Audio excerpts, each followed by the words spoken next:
President Trump campaigned on bringing jobs back to America, manufacturing jobs in particular.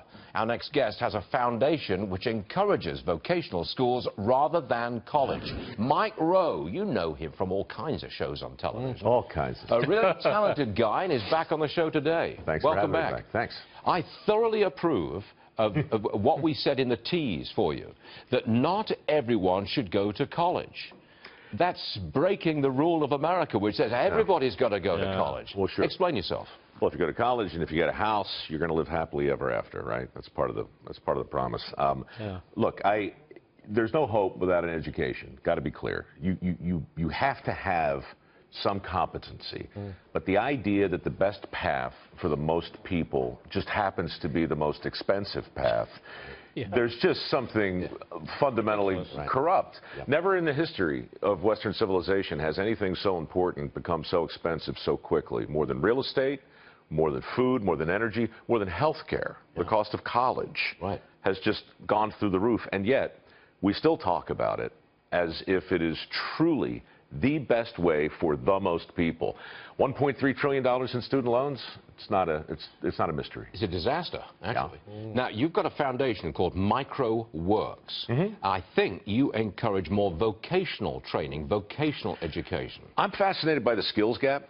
The existence of opportunity shouldn't be a polemic. It shouldn't be political, but of course today everything is, right? But 5.6 million jobs that exist as we speak, 75% of which do not require a four-year degree, are sitting there. They require training, right? So we have this subordinate view of all kinds of different forms of education that lead to these opportunities. Therefore, we have the same subordinate view of all these jobs that go begging. The key, in my view, is to start a conversation with parents and guidance counselors and start rewarding the behavior we want to encourage, which is a better work ethic and a higher level of enthusiasm for opportunities that exist. My foundation focuses on that. Okay, President Trump is very much on your side. I think he wants those jobs back in America. And didn't he talk about vocational training during the campaign? He does. He did. You're on his side on this? Look, I think of all the divides in the country right now, the biggest one is the group of people who are convinced opportunity is dead and those who are not. I think the opportunities are still there, and I think many of them they just need better PR. They just need a makeover. And so I suspect we're aligned on that, I think there's an element of snobbery in America, and it reminds me very much of Europe. Sure. If you work with your hands, you're down there.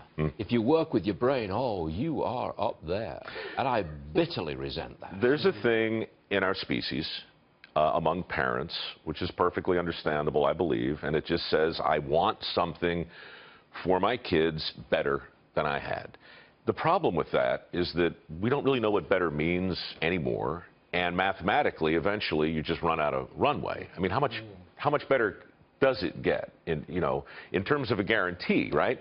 So I just think that, having the conversation about opportunity in the country needs to include all of the opportunity in the country. We don't do that. We've arbitraged a big chunk of it out. But your foundation offers scholarships for work ethic. That's right. Well, every foundation I know and every scholarship I know focuses either on academic achievement, athletic achievement, need-based things, talent. Work ethic by itself is a thing that nobody really seems to focus on. So I'm more interested in attendance records than I am in SAT scores. So we look for kids who can make a case for themselves, show up early, stay late, and learn a skill that's in demand. Find me that person, we'll pay for your training, and Bob's your uncle. We found them.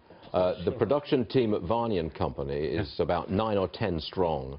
We hold a meeting. They're all youngsters. They're in their 20s and 30s, these youngsters. We hold our production meeting at, let's see, about 6:15 a.m. Eastern Time every day. Not one of them is late. Everybody's there, period. You have a podcast. Tell me. The way I heard it, it's a shameless homage to the late, great Paul Harvey. I write short, 5-minute mysteries about famous people, events, and places. I put up one a week.